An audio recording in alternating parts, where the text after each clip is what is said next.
So in this segment, we're going to be talking about Michael Gove being asked about the benefits of Brexit for businesses specifically, and him having no answers. This is glorious. Political life was the struggle to get us out of the European Union. We've seen in recent days a debate beginning again about whether we've got our relationship right with the EU. Business raising its voice again alongside the trade unions today, saying don't scrap all EU rules. That's something the government are aiming to do with one of the EU bills that they're passing this year, saying they're going to get rid of, they're going to either get rid of, amend, or keep a load of EU bills. And it's a nightmare for civil servants, but businesses don't like it because if the UK deregulates and businesses, try and export into the EU, it causes all sorts of nightmares when it comes to, our exports up to EU regulations effectively. I just wanted to ask you a very simple question that I'm often asked by businesses. They can tell me all the problems that Brexit are giving them, more paperwork, more costs. Can you name a single thing that's made my business easier to do, they ask me. So let me ask you, as a principal Brexiteer, how have you made the life of businesses easier by leaving the EU? Buckle up, because here we go. Well, as Environment Secretary, I was responsible particularly for the food and drink sector and for farming and agriculture. And we got rid of the Common Agricultural Policy. We're replacing it with a system of public money for public goods. Sure, but how? The Common Agricultural Policy is a lot better than whatever the UK's new subsidy is, which is offering farmers money in exchange for doing environmental projects, which is a good thing in the sense of it will help the environment in the short term, but the problem is it's going to put a lot of farms out of business, which means we're going to be importing more food. And if these farmers even do take advantage of these subsidies and start using their farms for more environmental stuff, it means we're going to automatically import more food because there's less people farming food in the UK. It's not that hard to figure out. So whatever the UK's name for the Common Agricultural Policy replacement is, it's not very good. Let's put it that way. Also, the fact that we don't have enough staff to pick the fruit and vegetables in the fields means that we also have to import more from the EU or from the wider world, which again has a massive environmental cost. So it's not really helped with agriculture.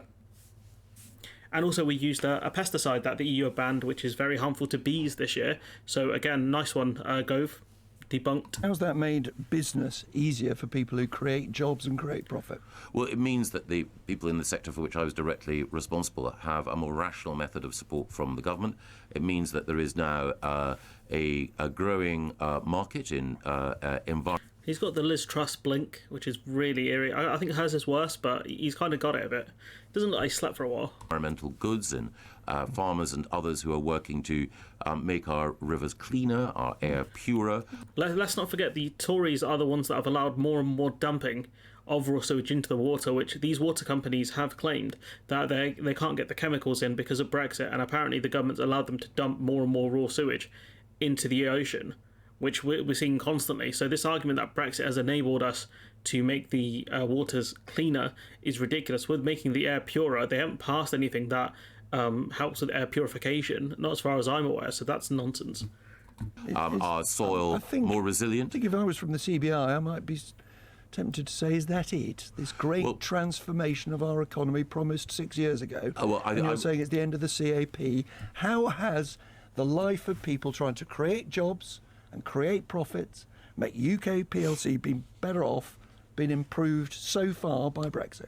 Well, first of all, the food and drink sector is our biggest manufacturing sector, so that's one area.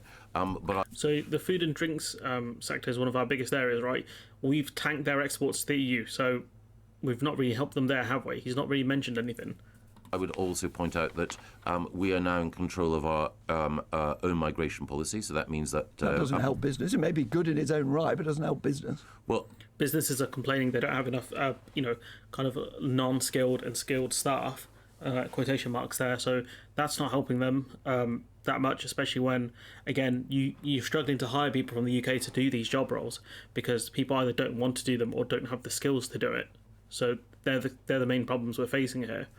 I think it does, because I think a points-based system allows us to prioritise those people who have the skills and talents that we need, but it also means that we can control migration in unskilled and other sectors. So that is clearly another bonus. It's also It's the a case. bonus. It may be a very good thing, but it's not one that helps Britain get richer, is it? Well, no, it absolutely is, because if we get the right people here with the right skills and the right talents, and it was the case that we explicitly made clear that we had an approach towards migration that meant that those with scientific skills that could contribute to growth would come here. It is also the case, of course.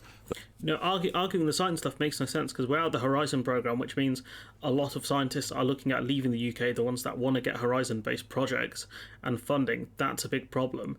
And with the other thing, like, we always had control over non-EU migration. We always had a points-based system on that stuff.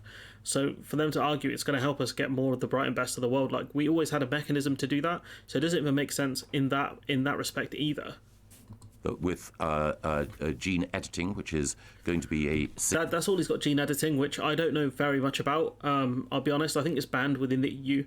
That's the only benefit, but the problem is if you're going to export agricultural meat products to the EU, you might face problems because of gene editing and things like that. The EU might be like, was this involved? What are your products a result of gene editing and splicing and all that kind of stuff? So you're going to make exports even more difficult. So again, I'm not seeing the win here.